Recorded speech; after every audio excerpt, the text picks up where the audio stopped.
Hey everybody, welcome to the GMG review. Today we're taking a look at Warhammer Underworlds Wyrdhollow, the latest two-player starter set for Underworlds from Games Workshop. And what does it contain? Well, it is a new Stormcast, Eternal Warband, and Tzeentch Warband in a new location within the root system of the Gnarlwoods. It's kind of a strange, platformy underworld. As fits the name Warhammer Underworlds, that thing. I don't even want to know what I'm going to call this thing. It's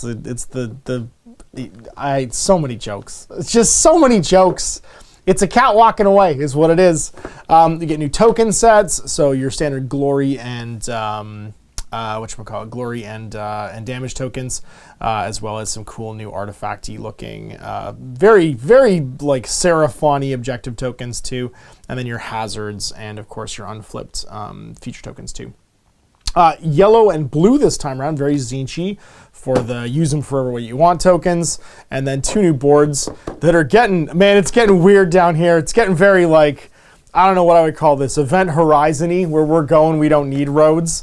It's just like the boards are getting more gross. The one thing I will say, the features seem really huge this time. I don't know, that there's one thing about these boards, when you put a miniature on it, like either these roots are enormous or that rope is as thick as my arm. It does look like they maybe zoomed the art slightly too big. And that means that the miniatures just, I feel, are going to look a tiny bit strange, a tiny bit like out of scale on this artwork. So that's really my only criticism about the boards. They're getting weirder. They do have this like hazard feature now on this as well, which I don't absolutely love. I liked the subtlety of the older boards where you had your deployment hexes, but that was only the only real sort of like feature on there. So these are also hazard tokens. This one's just got like the stagger token, I think, too, on it. So yeah, because it grabs you. It's also like worms that like grab you and hold you in place. So you gain a stagger token, I think, when you go into it. So again, new effects on the boards. I do like that idea. I just wish that they denoted it some other way, maybe with like different colored lines as opposed to just the hazard line. That's it. Details are very big. The rope looks ginormous, and the hazard tokens kind of break my immersion. So now what else do we have in this box? We've got a bunch of brand new miniatures, 8 new miniatures that I'm currently painting up, so I'm not going to show those off. They're in colored plastic as usual, which you can see on the building instructions. And then we also have 2 universal decks, which add to any warband in the game. So again, I like that about these box sets. They give you the ability to play any of your current or previous warbands with these decks. So even if you have just like first edition warbands, if you have the character cards for them, you can grab these decks. I've done through a ton of Rivals decks before. I'm not going to do deck breakdowns today because other people do them better. I might just save them for a separate thing and like play a game with them instead. I feel like that's more demonstrative of what they are. And there's a million like super passionate Underworlds players that will do deep dives on these online today, and I don't want to steal their thunder. So this is more about like the overview of the box. And then the 2 decks I will actually look at, which is the character decks from the box. So I'm going to do a Let's Play on the box set itself. You get some cool colored dice. Again, they're in these like, it's almost like a pale beige, a red, and a light blue. I don't know. The colors are cool. I don't know what warband that super goes with, but they're neat. And then the actual core rulebook, which is the current rules for the game, so not super different from the previous rulebook, except it has tons of new backgrounds. So you can see here this root system. It's like a weird like Ewok village-y style thing going down into the depths, and it showcases this new Stormcast Warband as well. Now the Stormcast Warband is unique, and I'll talk about it a bit when I get to the deck. But there's no leader. They're all leaders, and they inspire and change who's leader based on which aspect of the God King they are. So they're a pretty unique deck. A lot of like the previous Stormcast decks, they're kind of just big beefy brawlers. This one, they're all wizards, and they change up who's in charge basically every turn. And as soon as one becomes in charge, the others all go away and stop being in charge. This underworld is basically semi-infested by Tzeentch, and of course Tzeentch is on the lookout for something down here. The alchemy of anarchy commences. The Wyrdhollow is our cauldron, and the howl of the monster blended with the sickly tint of stars are reagents. Blend them with our master's gifts we must until 999 new forms of madness walk the realms. This is Ephilim the Unknowable, this like demonic spirit that's basically down here. And he's being hunted by Demetian's storm coven. And Demetian, the Eye of the Storm, represents Sigmar in the aspect of the God King. He's like the de facto leader in name, but he's not actually the leader. They're all the leader when they inspire and everyone else uninspires. So like, they're kind of like the multi-faced heads in the Transformers movie, where it spins around, different guys in charge. That's how this goes. And then Ephilim is Pandemonium. He's from the Silver Towers of Tzeentch, working for the Great Gaunt Summoner. He used to be a servant of him, but now he's like broken free. And he's when the Eater of Tomes in his tower were brought down and came on by the Seraphon, Ephilim escaped with a portal hastily scrawled into reality by their shimmering quill. Itself plucked from some feathered demon spawn. The infernal sorcerer took with them only the book that recorded their maniacal studies, as well as a so-called pandemonium of those aberrations closest to hand. So all of his dudes are mutants, and they're weird different aspects. My favorite is the one that's kind of like the evil pilot from the episode 1 of Star Wars. Like he like walks on his hands and builds up all of fire. Now the core rules are the same. They do go, I will mention it and call it the map part here. So we also have snare hexes on the map. I can't remember if they were in Gnarlwood, but I don't remember looking at them and seeing them there. So I think these are actually fairly new as far as actually having snare hexes. That's a new aspect to these. So you have starting hexes, blocked hexes, incomplete hexes, edge hexes, lethal hexes, cover hexes, snare hexes, and then the 2 different territories as well. Core rules are basically the same. Going through the new features and stuff like that. And it goes all the way into the end phase. So if you haven't watched my Gnarlwood GMG review, that's going to be in Let's Play. That's going to go over this season's rules. This is the same seasonal rules. And really those snare hexes, I think, are the biggest addition to them being like starting on the map, that you can gain staggers by being put in there. And if you get staggered, of course, you lose your guard tokens, and you can reroll an attack dice if you're targeting someone who is staggered. Because the snare hex is, where is it? Snare hex. I think it automatically staggers you when you move into it. But I'm not gonna speak out of turn, because I could also just be completely wrong about that, and it snares you instead. But I'm 99% sure that you gain stagger when you enter it. Place your boards. Some hexes have border with red dashes rather than solid lines. These are snare hexes. When a fighter moves into it, is pushed into replace a snare token, then they become staggered. Yeah. And a fighter in a snare hex can remain in it without gaining any further stag tokens, and can move out of it without gaining any further stagger tokens. That's right. So I was right about that. Sweet. So let's look at the 2 warbands, because they are fairly interesting and different. We'll start with, because I already talked about it a little bit, Demetian's Storm Coven. And you can see here the 3 character cards. They are pretty beefy, right? They've got 4 damage, or 4 health, sorry. The Leona Stratosi, she's the one that's like floating around on rocks. She's movement 4, the others are all movement 3. Pretty standard Stormcast. They got 1 defense dice each, blocking 1. They've all got a spellcasting stat of 1, and she flies, because she floats around on her cool rocks, as you can see. And then nobody has the leader mark until you flip over. And you can see they all have the leader mark and become 2. So they basically, 1's really strong every turn, as they're like the aspect of the God King you're focusing on. And they all have the Harness the Aether reaction. After another friendly fighter's activation, inspire this fighter, then uninspire each other friendly fighter. So basically, when you're activating, a different one becomes the leader, and the leader just passes around the group through your activations every turn. So all of them will get to potentially be the leader, but you could also like have someone activate and then become the leader to someone else, but then they permanently inspire. If each other friendly fighter's out of action, they just stay inspired. So when the last one's alive, the last one just becomes like super powerful, and you can see when they're inspired, they get a bunch of extra stuff. So like 5 wounds, 4 wounds, they go to 2 defense as opposed to Demetian. He gains reaction, use this after this fighter's inspired. Stagger each enemy fighter within 2x of this fighter. You can only use this ability once per round. So when you inspire, like things happen. Sarpon has Aether Force. Use this after this fighter's inspired. Choose 1 friendly fighter. Push the chosen fighter 1 hex. You can only use this ability once per round. And then Scouring, +1 damage while the target's adjacent, just all the time. The Stormbound weapons have Scouring, so that's 2 range, but if you're adjacent, it goes to damage 3. It's damage 2 otherwise, 3 hammers. And they've all got the Azerite Bolt when they start off, which is just a 3 range, 2 dice, 1 damage. This one's 2 dice on lightnings, though, as opposed to on swirls. I can't remember the name of those two abilities. And they're all base 2 damage, with Sarpon being a little more fighty. Right? He's got 3 hammers as opposed to 2, and 2 base damage everybody else, because they're fighting with their swords and staves. He becomes more fighty and becomes damage 3 with Cleave. Demetian does.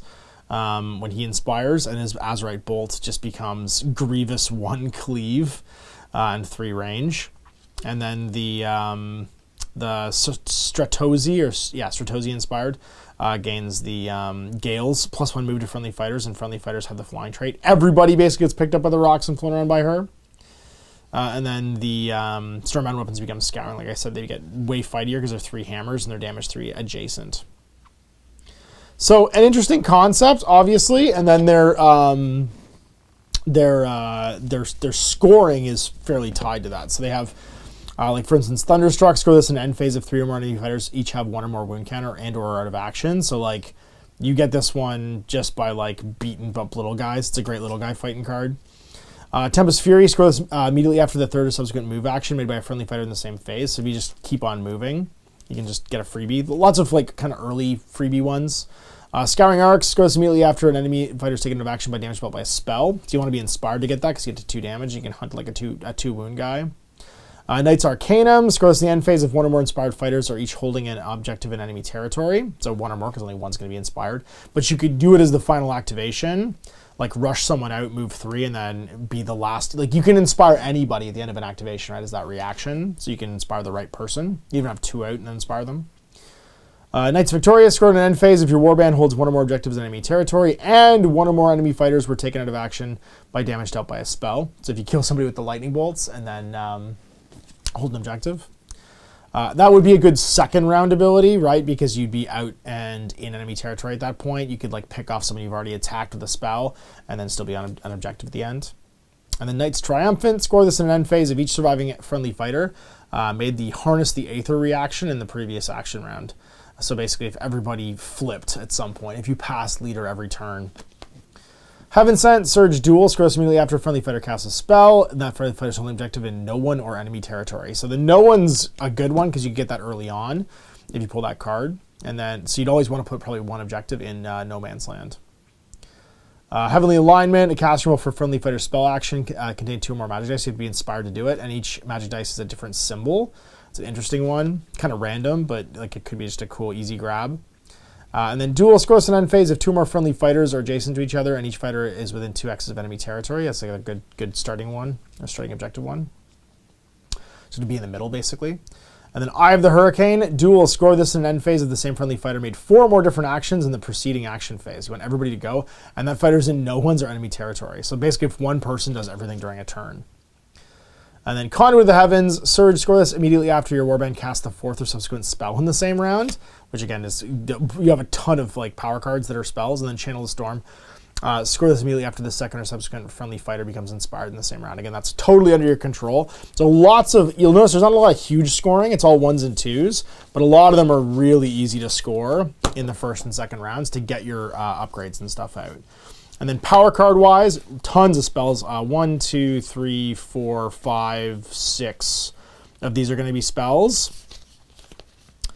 Gambit spells, sorry. And then 1, 2, 3 of them are just straight up ploys.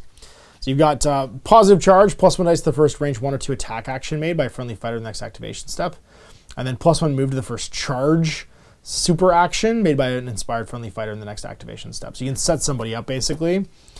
Pass the battle, choose a friendly fighter. The chosen fighter is inspired, then uninspire each other friendly fighter. So you can just do this during a turn if you want to change who you have, because you're gonna lay it up during your previous activation, but then your opponent might do something that would change what you want, so you can hand it off later on. And then Aura of Power, choose an enemy fighter that's adjacent to 1 or more friendly fighters and just stagger them, because you just Hadouken that guy. And then, like I said, a ton of spells, 7 spells in the 10 different gambits. Thundershock, if cast, choose an enemy fighter adjacent to the caster and deal a damage to the chosen fighter and -1 damage from the chosen fighter's attack action. So it's a damage and a debuff. Azerite Halo, if cast, -1 dice from enemy attack -1 dice from enemy attack actions to a minimum of 1. made by enemy fighters adjacent to this fighter, and this effect persists until the end of the round. So you can just like go, again, this pairs really well with going to enemy territory, and then Gambit out Azerite Halo, and everybody's -1 dice attacking them until the end of the round. So you can basically like charge up a little field around yourself. Blaze of the Heavens, choose one enemy fighter within X hexes of the caster, where X is 3 plus the number of other friendly wizards within 2, and deal a damage to the chosen fighter. So the more close together you are, you just go and explode out and do a damage to everybody. Celestial Blades, if cast chose a friendly fighter, you can reroll 1 dice on that fighter's attack roll, and it persists until the end of the round, so this guy can get all jacked up. Howling Gale, it's a Gambit spell. If cast, choose 2 enemy fighters in the same territory, and push each chosen fighter up to 1 hex close to the other chosen fighter. If the chosen fighter is now adjacent, you can stagger the chosen fighters. So basically, you crush themselves. There's a ton of stagger that you can throw out here, which is really handy when you're throwing 1 and 2 dice spells. Right, stagger's a really powerful ability. Be able to roll 1 or 2 dice. Just getting that reroll off can be a huge deal. So having all that stagger ability is actually like a force multiplier in your power deck. So you can do these on your opponent's power phase, and then be set up to like cast those little like chip damage spells, or inspire and do big damage. And then Lightning Tether, Gambit spell, reaction. Play this after this fighter's successful spell attack action after the drive back step. If cast, deal 1 damage to each enemy fighter adjacent to the target. So you slam into other low damage guys. You could pair this one with the everybody burst one. And like finish a bunch of people off. So you could do this during your attack action, during the activation, then during your power phase, do the burst, and just kill like a whole swath of like 2 damage guys. And then finally, Pillar of Lightning. If cast, pick a feature token within 4 hex of this fighter. Enemy fighters treat the hex as lethal in addition to other hex types. And the effect persists until the end of the round or until this Gambit deals damage to an enemy fighter. So basically it stays that way. So lots of spells, obviously, and then poised to do staggers and pull people together. Upgrades, range 2 attack actions are range 3 and have stagger. Again, more stagger. Charged weapons, this fighter's range 1 to attack actions other than spells. I have Grievous 1 if this fighter has cast 1 or more spells this round, so the more you cast magic, which include power cards during your opponent's power step, because it's the round, not the turn. Electrified Grasp, it's a cleave and stare stagger spell, so new spell.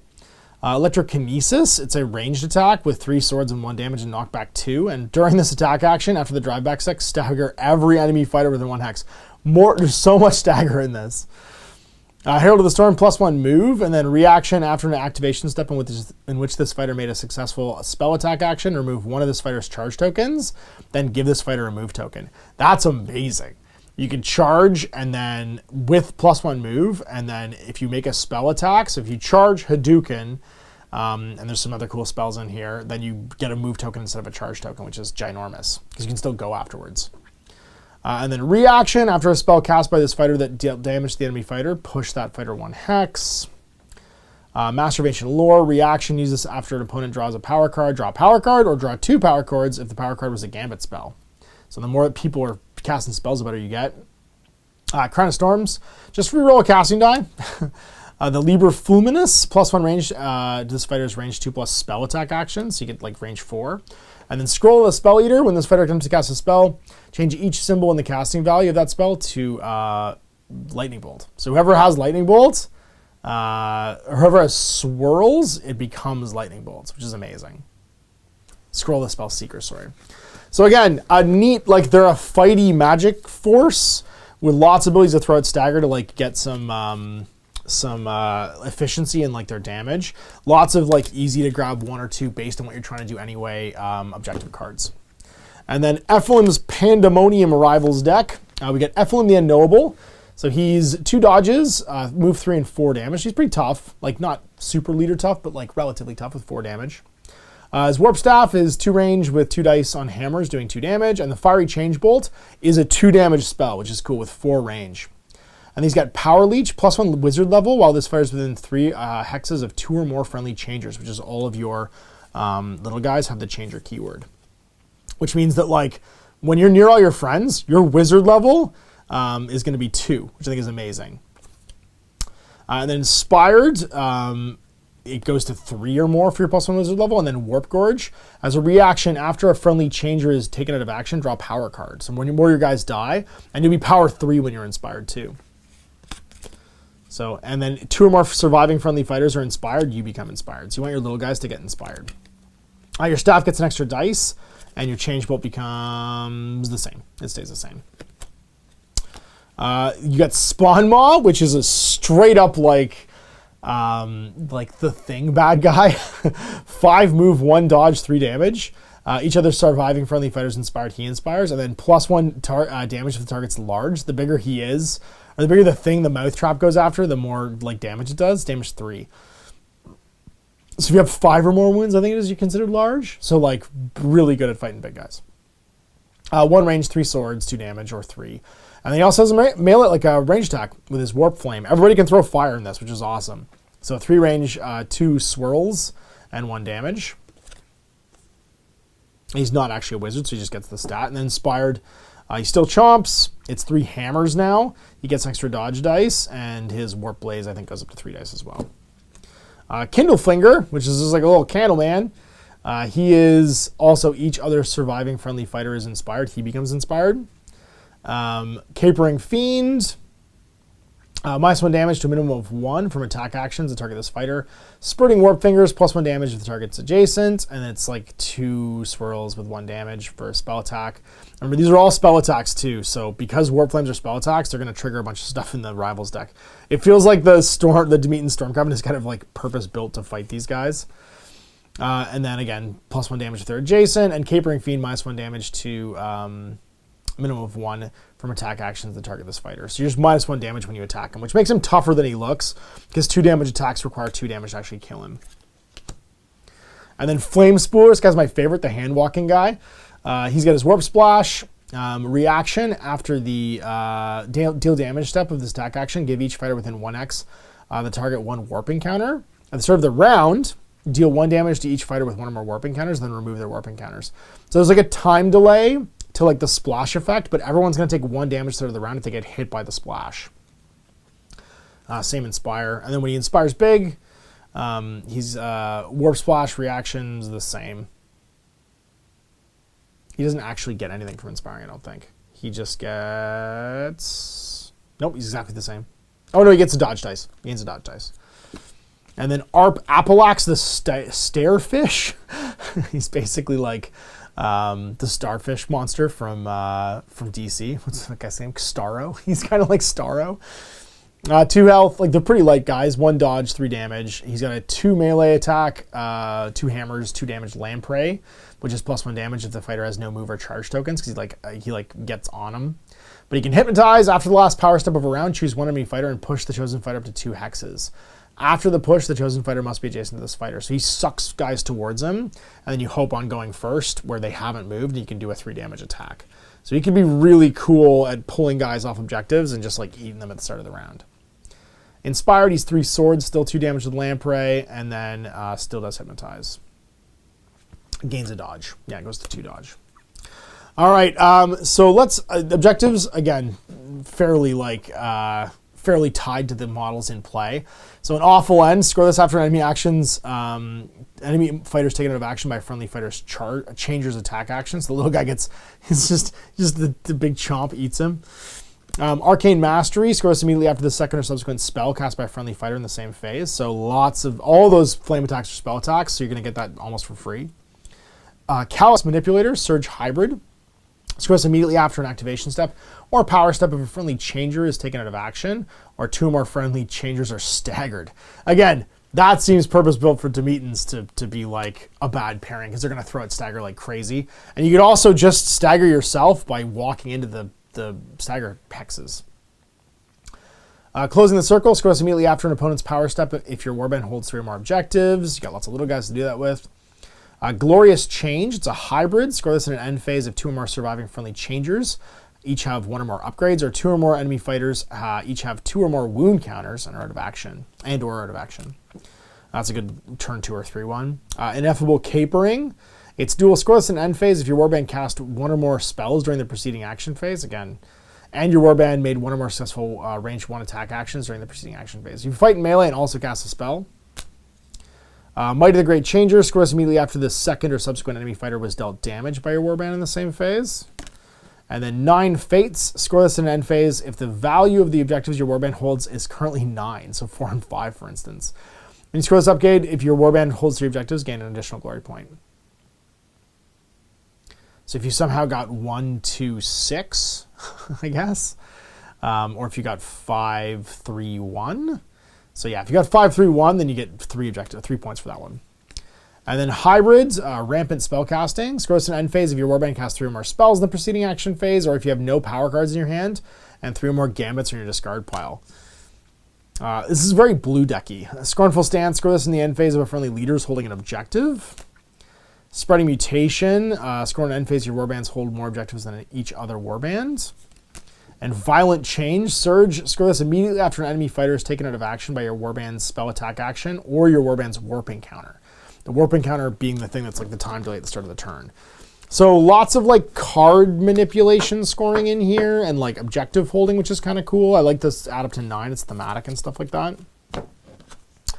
And then once again, much like Demetian's Rivals deck, this one has lots of spells in it because it's got a key spellcaster, but not quite as many because you don't have as many wizards. You want some stuff you can do on non-wizards. So spell-wise, you get Summoned Abomination, Gambit spell. If cast, place 1 friendly changer that's out of action on a starting hex in your territory. You can actually bring 1 of your guys back. That's a handy spell to try and cycle in early. Shared Mutation, Gambit spell. If cast, deal a damage to each enemy fighter that's adjacent to 1 or more friendly fighters. So just like, no big deal. I'm standing next to you, so now I blend into you. Again, very The Thing style. Bolt of Tzeentch. If cast, choose an enemy fighter within 4 X's, deal a damage and stagger them.